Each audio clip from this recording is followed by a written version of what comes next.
Good morning বন্ধুরা, আমি শ্রাবন্তী। আমার ক্যাপচার ফ্রম ব্লগে তোমাদের অনেক অনেক স্বাগত। আশা করছি তোমরা সবাই ভালো আছো আর আমিও ভালো আছি। আর আজ হচ্ছে 21শে এপ্রিল, রবিবার। আর এখন ঘড়িতে বাজে 6:45 মতো। আর এখন থেকে তোমাদের সাথে নিয়ে আমার ব্লগটা স্টার্ট করছি। আশা করছি তোমাদের ভালো লাগবে। তো উঠেছি ঘুম থেকে 6টার সময়। তো আজকে একটু কিচেনের র্যাকটা পরিষ্কার করব বলে তো আগে আমি ঘরগুলোকে ভালো করে ঝাঁট দিয়ে পরিষ্কার করে মুছে নিয়েছি। আর শুধু এই রান্নাঘরের দিকটাই বাকি আছে।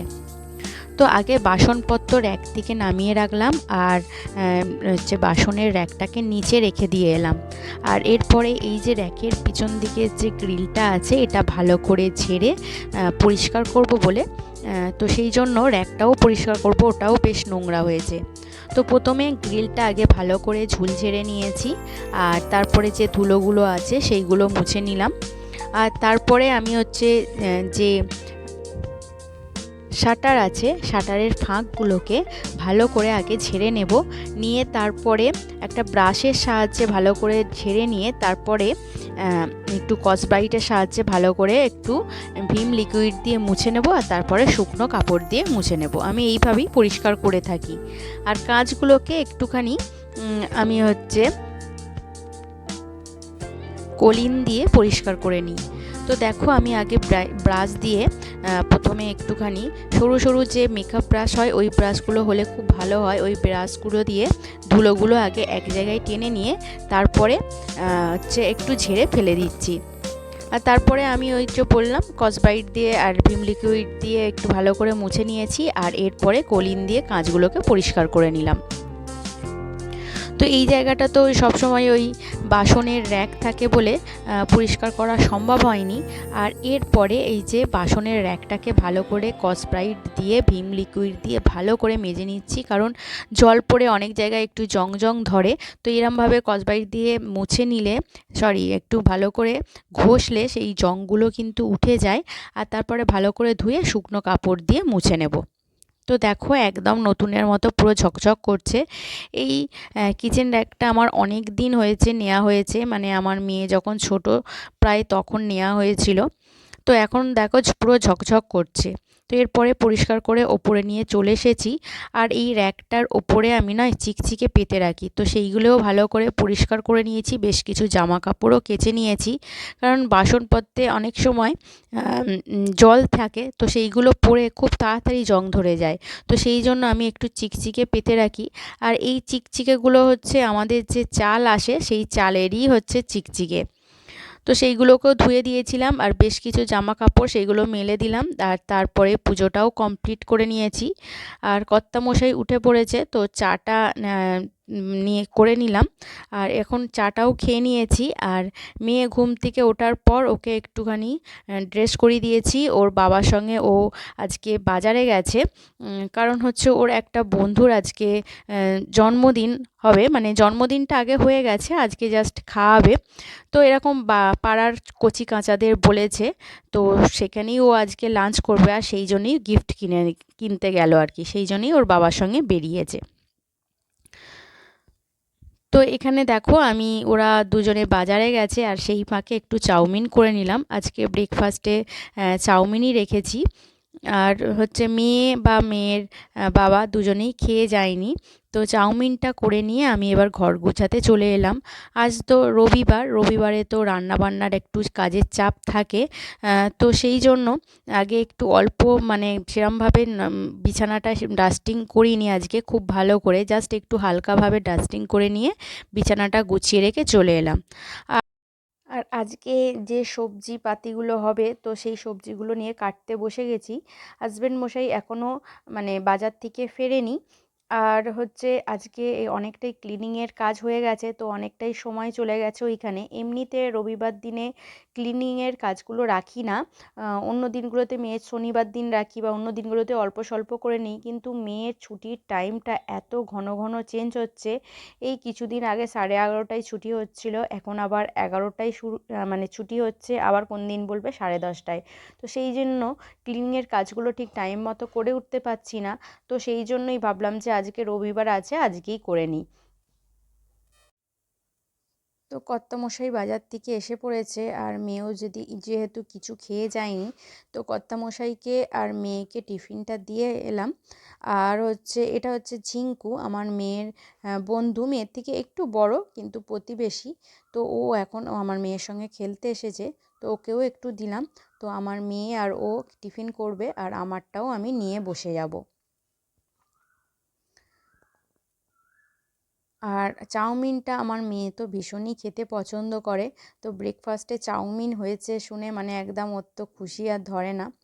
আর আজকে যেহেতু লাঞ্চে ও আমাদের মানে বাড়িতে খাবে না, ওই যে বললাম বন্ধুর একটা বার্থডে আছে, তো গিফট এনেছে। গিফটটা হচ্ছে একটা বই একদম প্যাক করে এনেছে। তো তো সেই জন্য তোমাদের আর দেখাতে পারলাম না। তো গিফটে যেরকম প্যাকিং হয় পুরো সেই রকম প্যাকিং করা আছে, আর তার সঙ্গে একটা পেন। তো আমি গল্পের বই মানে বলেছিলাম যে গিফট হিসাবে মানে জন্মদিনে বইয়ের থেকে ভালো গিফট আর হতেই পারে না। তো ব্রেকফাস্টটা করার পর এবারে কর্তামশাই বাজার থেকে যেগুলো নিয়ে এসেছে সেগুলো বার করে ফেললাম। আর আজকে এনেছে একটু মাটন, আর তার সঙ্গে এনেছে একটুখানি চিংড়ি মাছ আর পমফ্রেট মাছ। তো আমাদের তো পয়লা বৈশাখে প্রত্যেক বছরই মানে মাটন খাওয়া হয়, আর এবছর যেহেতু পয়লা বৈশাখের দিন অশোক ষষ্ঠী পড়েছে, তো সেহেতু ওই দিন তো এমনি নিরামিষ, আর এমনি ওই দিন ভাতও হয়নি। তো সেই জন্য কর্তামশাই বলে যে রবিবার আসছে, রবিবার দিন হবে। তো ওই সপ্তাহটা তো পুজো পুজো করেই গেছে। তো সেই জন্য, আর আমার মেয়ে চিংড়ি মাছ খেতে এত বেশি ভালোবাসে, তো আমি চিংড়ি মাছটা আনার কথা বলিনি, কিন্তু কর্তামশাই নিয়ে চলে এসেছে। আর পমফ্রেট মাছটাও আমার মেয়ে খেতে ভীষণই ভালোবাসে। তো সমস্ত মাছ মাংস ধুয়ে ফ্রেশ করে রেখেছি, আর চিংড়ি মাছটা এখনও আমার ছাড়ানো হয়নি। চিংড়ি মাছটা আমি একটু নুন হলুদ মাখিয়ে রেখে দিয়েছি, কারণ অনেক সময় মাছের মধ্যে পিঁপড়ে হয়। তো সেই জন্য একটু নুন আর হলুদ একেবারে মাখিয়ে রেখে দিয়েছি, জাস্ট ছাড়াবো আর ফ্রিজে ঢোকাবো। তো প্রথমে আমি একটু পটল ভেজে নিলাম, আর একটু পোস্ত আলু ভেজেছি। আর দেখলে উচ্ছে ভাজছিলাম, তো ওটা একটু মানে নোটে শাক দিয়ে উচ্ছে মিষ্টি আলু দিয়ে একটা চচ্চড়ি মতো করব। আর এখানে দেখো পটল ভাজা আর পোস্ত আলু ভাজা আমার হয়ে গেছে, আর মাটনের জন্য আলুগুলো ভেজে নিচ্ছি। তো মাটনের মানে ঝোল আর আলুর সঙ্গে একটা স্বর্গীয় স্বাদের অনুভূতি পাই। তো সেই জন্য মাটনে একটু আলুটা বেশি করে দিলাম। তো আমি বলেছিলাম যে আজকের মাটনটা একটু অন্যরকমভাবে বানাবো। তো কর্তামশাই বলল প্লেন আদা রসুন পেঁয়াজ দিয়ে একটু মাখো মাখো ঝোল করো, ওটাতেই ভালো টেস্ট হবে। তো টক দইও বলেছিলাম আনতে, বললো টক দইও দিতে হবে না, একদম সিম্পলভাবে করো। তো আমি মাটনটাকে একটুখানি আদা রসুনের পেস্ট আর মশলা লঙ্কা হলুদ জিরে ধনিয়া দিয়ে একটুখানি, তার সঙ্গে একটুখানি চিনিও দিয়ে দিয়েছি, দিয়ে একটুখানি ম্যারিনেট করে রেখে দিয়েছি। আর এখন গরম মশলা ফোড়ন দিয়ে পেঁয়াজটা ভেজে নিলাম, আর মাটন যে ম্যারিনেট করা মাংসটাও আমি দিয়ে দিলাম। তো ভালো করে কষে নিয়ে, মাটন তো অবশ্যই প্রেসার কুকারে দিতে হবে, তো আগে কষে নিই। আর একটু ভাতও বসিয়ে দিয়েছি, আর ওদিকে তো ভাজাভুজি চচ্চড়ি হয়ে গেছে, আর জাস্ট বাকি আছে চাটনিটা। আজকে একটু আমের চাটনি করব, তো মাংসটা আগে ভালো করে কষে নিই। তো এদিকে মাংস কষাচ্ছি, এদিকে দেখো আমার চচ্চড়িটাও হয়ে গেছে, আর এদিকে মেয়েকে স্নান করিয়ে রেডি করিয়ে দিচ্ছি।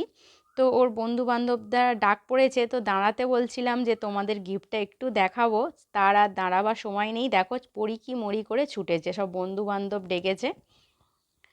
তো এখানে দেখো একটুখানি টমেটো দিয়ে দিলাম, মাংসটা একটু ভালো করে কষিয়ে নিচ্ছি। আর কর্তামশাই ওদিকে একটু মেয়েকে এগিয়ে দিতে গেছে, কারণ বাচ্চা তো ওকে একটুখানি এগিয়ে না দিলে হয়। কিন্তু আমার মেয়ে কিছুতেই মানে বলছে যে সব বন্ধু বান্ধব আছে, এগিয়ে দিতে হবে না। তো তা আমি বললাম তাও একটু ওকে এগিয়ে দাও। আর এদিকে দেখো আমার চাটনিটা কমপ্লিট হয়ে গেছে, আর যে বাসনের র্যাকটা সকালবেলা ধুয়ে দিয়েছিলাম, তো সেখান থেকে দেখো চিকচিকেগুলোও শুকনো হয়ে গেছে, তো এইগুলোর ওপরে এখন পেতে দিচ্ছি। আর যে বাসনগুলো হচ্ছে ধোয়া আছে সেইগুলো এর ওপরে এবারে উপুর করে দেব। তো সেই জন্যই র্যাকটার ওপরে এই চিকচিকেগুলো পেতে দিলাম। তো ওদিকে কিন্তু মাংস কষানোটা চলছে, একটু লো ফ্লেমে দিয়ে ঢাকা চাপা দিয়ে এখন কষানো চলছে। তো তো এদিকে মাংসটা হলেই আমার সমস্ত কিছু কমপ্লিট হয়ে যাবে। আর চিংড়ি মাছটা ছাড়ানো কিন্তু আমার এখনও কমপ্লিট হয়নি, ওটা কিন্তু এখনও বাকি আছে। তো এখানে বাসনপত্র সমস্ত কিছুই কিন্তু আমার মানে রাখা কমপ্লিট হয়ে গেছে। আর এদিকে আমার মাংসটাও কষানো হয়ে গেছে। এবার আমি এটাকে প্রেসার কুকারে তুলে দেব। আসলে এখানে কিন্তু যা কিছু বাসনপত্র আছে তার মানে 90%ই কিন্তু আমার, 90 বলবো না, 95%ই আমার শাশুড়ি মায়ের মানে হাতের কেনা। আমি খুব অল্প সংখ্যকই টুকটাক কিছু কিনেছি, সব এইগুলো শাশুড়ি মায়েরই আর কি সমস্ত জিনিস। তো যাই হোক, তিনি আর এখন বেঁচে নেই। এখন প্রেসার কুকারে মাংসটা তুলে দিচ্ছি। আর এবারে একটু জল দিয়ে দিলাম, আর এবারে প্রেসার কুকারের ঢাকনাটা বন্ধ করে দেব।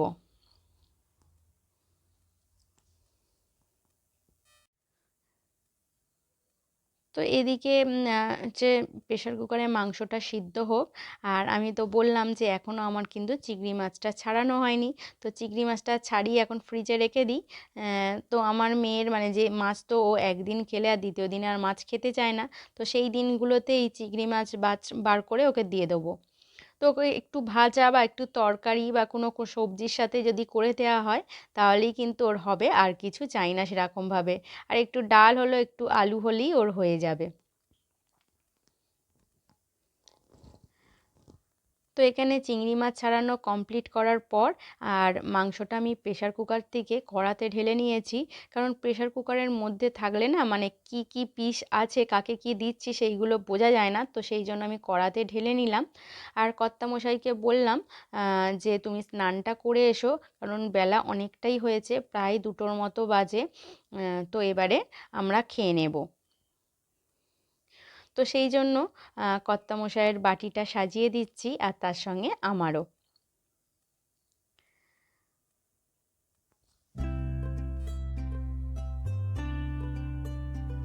তো আজকের প্লেটে আছে সাদা প্লেন ভাত, একটুখানি স্যালাডটা কিন্তু আমার হাজব্যান্ড করে রেখেছিল, ওকে বলেছিলাম।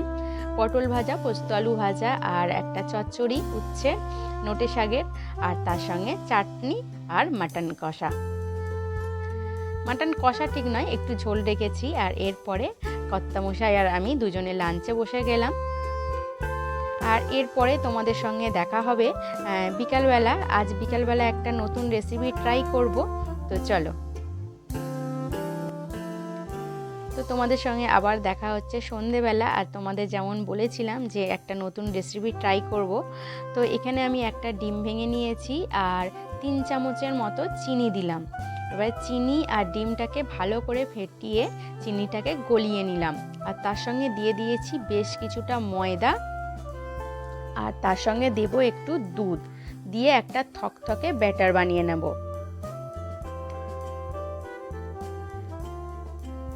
তো দেখো, দুধ দিয়ে আমি একটা থকথকে ব্যাটার বানিয়ে নিলাম।